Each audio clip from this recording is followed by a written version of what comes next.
नांदेडमध्ये शिवसेना आणि काँग्रेस नगरसेवकांमध्ये तुंबळ हाणामारी झाल्याची घटना घडलेली आहे। नांदेड महापालिकेत नगरसेवकांमध्ये हाणामारी झालेली आहे। काँग्रेस आणि शिवसेना नगरसेवक एकमेकांसोबत भिडलेत। काँग्रेस नगरसेवकानं माईक फेकून मारलाय। नांदेडमधून ही एक महत्त्वाची बातमी आणि एकूणच आपण ह्या संदर्भात अधिक माहिती घेणार आहोत। आमचे प्रतिनिधी सतीश मोहिते यांच्याकडून। सतीश, महापालिकेत शिवसेना आणि काँग्रेस नगरसेवकांमध्ये हाणामारी झाल्याचं वृत्त आहे, काय सविस्तर माहिती आहे? कशावरून ही हाणामारी झाली आहे? मधुरा, नांदेड महानगरपालिकेची आज सर्वसाधारण सभेची बैठक होती। या बैठकीत दफनविधीच्या मुद्द्यावरून एमआयएमने गोंधळ घालत राजदंड पळवण्याचा प्रयत्न केला होता। एमआयएमच्या 6 नगरसेवकांनी महापौरांना राजदंड पळवल्याने प्रकरणी 6 जणांचं निलंबन केलं होतं। याच विषयावरून महापालिकेत एकंदर गोंधळ चालू होता।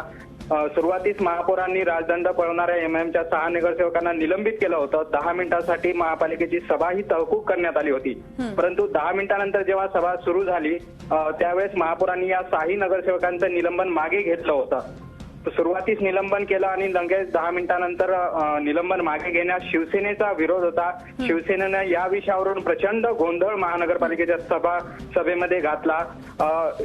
त्यानंतर काही वेळानंतर हे सर्व प्रकार जो आहे तो शांत झाला होता आणि त्यानंतर काँग्रेसचे जे नगरसेवक आहेत ते विनय गिरडे पाटील यांनी आपल्या प्रभागातील कामाचा एक प्रश्न महापौरांना विचारला होता, परंतु शिवसेनेचे नगरसेवक जे आहेत अशोक उमरेकर त्यांनी त्यांना इंटरप्ट करत सुरुवातीस महापौरांनी निलंबन जे मागे घेतलेलं आहे ते कायम ठेवावे अशी मागणी केली। त्या प्रकरणावरून दोघांमध्ये बाचाबाची झाली आणि विनय गिरडे पाटील यांनी संतप्त होऊन आपल्या समोरील जो माईक होता तो माईक अशोक उमरेकर जे आहे शिवसेनेचे त्यांच्या दिशेने फेकून मारला आणि त्यानंतर अशोक उमरेकर आणि विनय गिरडे पाटील हे दोघे एकमेकांवर धावून आले आणि तुंबळ हाणामारी या दोघांमध्ये झाली।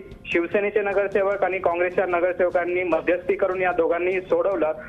आता जे आहेत महापौरांनी या प्रकरणी सविस्तर कारवाई करण्याचे आश्वासन दिलेलं आहे। सध्या तरी सभागृहात या प्रकरणावरून शिवसेना आणि काँग्रेसमध्ये संतप्त वातावरण आहे। नक्कीच धन्यवाद सतीश, आज संपूर्ण माहितीबद्दल। नांदेडमध्ये आखाडा रंगल्याचं चित्र बघायला मिळालंय। झी 24 तास रहा एक पाऊल पुढे।